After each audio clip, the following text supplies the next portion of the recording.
Hello everyone, welcome back to the channel. It's your boy Harriet and it's Friday and you know what that means. It's now time for another bold review dito sa Fridays with BMX only on Harriet. And today we are going to take a look at Best Friends Forever. It is a comedy movie dito sa BMX starring Astrid Lee, Audrey Abela, and Jano Gibbs. Muli nating nakita si Jano Gibbs sa Wow Mani. And Wow Mani is forgotten to history. That's, tingnan nga natin kung nasa Viva Max pa rin yung, kung nasa BMX pa rin yung Wow Mani. Check ko lang ha. Wow!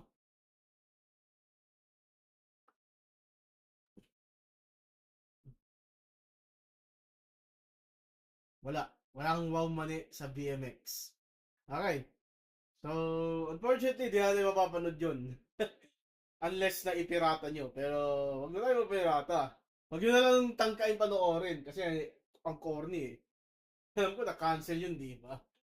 Okay, so this is a comedy movie. It's like one of the first comedy movies since Salamat Ducks, and that was the last Ayana Misola movie. Unless I forgot a comedy movie dito sa BMX. You know, we've been longing for comedy movies dito sa platform na to ever since Wilbert Ross got drafted or stepped back away from BMX and focused more sa Viva 1. And speaking of Viva 1, okay, June 29 and July 28, 2026, mark that date in your calendars.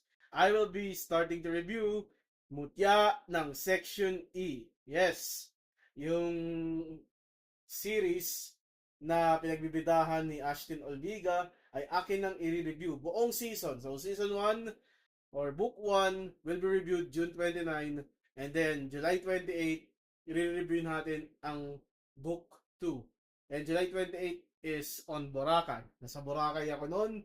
So that would be like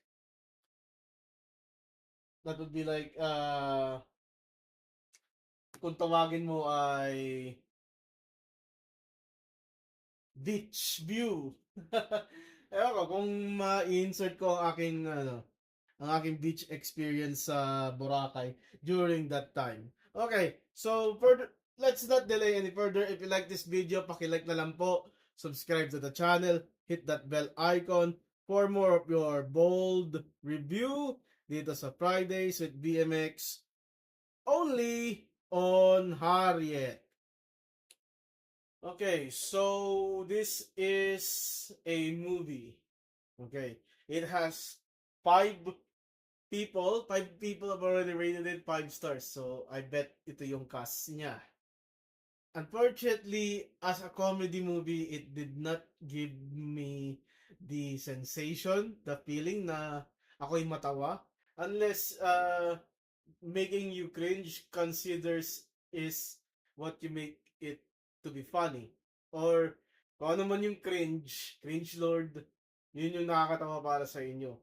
First of all, yung pag-aarte ni Astrid Lee sa ni Audrey Abela, they're parang masyadong OA. Alam mo yun? Yeah, I know they're sluts, but they don't have to make it to rub it in our face that they are sluts in this movie.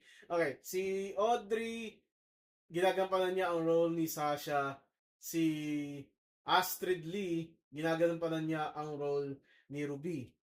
Si Ruby may pinagnanasa ang doktor at si Sasha may pinagnanasa ang vlogger or customer ng kanyang mga lives, si Jojo. Okay? Both are entangled in this crime syndicate kasi hindi sila makabayad ng renta sa tinutuluyan nila. So ano man yung racket na ginagawa nila, which is mostly selling their bodies, ay hindi sapat para makapagbayad ng renta. Okay. So these best friends forever, mga mag-BFF, umalis sila to get more money at nakapasok sila sa isang sindikato. Itong sindikato na to ay naghahatid ng drugs. So, ang dating dito, itong dalawa na to, si Ruby sa si Sasha, nag-atid sila ng party drugs na kung tawagin ay PPP. At ang nangyayari dito, napaparalyze yung nakasubo ng droga na to after nila magtalik or something. Yan yung nagets ko eh.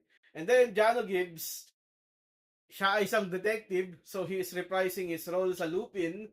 Okay? Sino ba siya sa Lupin? Zenegata? Di ba Zenegata? Okay? So, hindi siya si Zenegata dito. Siya ay si Dr. Tigasan. Okay? Si Jano Gibbs.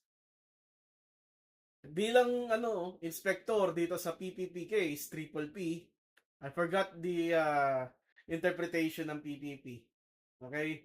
Ay, alam ko yung isang meaning ng P doon ay performance, pero yung dalawang P, hindi ko na alam. Para ma-absuelto si Audrey saka si Astrid sa kaso, kailangan nila maging witnesses. And after 2 cases na nadawit sila on the same case ng PPP and nag-joke sa paghihiwalay or pagdededma nung mga ginugusto ng lalaki, si Michael saka si Jojo. Si Michael yung doktor eh.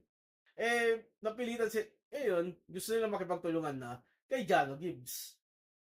Na kung saan nagkaroon ng 100 people dead dahil sa pag-intake ng PPP at karamihan doon kliyente si Sasha sa si Ruby, yung karakter ni na Astrid sa ni Audrey sa pelikula, sangkot sila, medyo na guilty, ayun. Tinulungan sila ni Mika, dating secretary ng leader ng grupo, si Madam Lin, para ma-uncover yung misteryo ng PPP and to provide strong evidence. At dito, nagsagawa sila ng traffic operation at the end of this movie.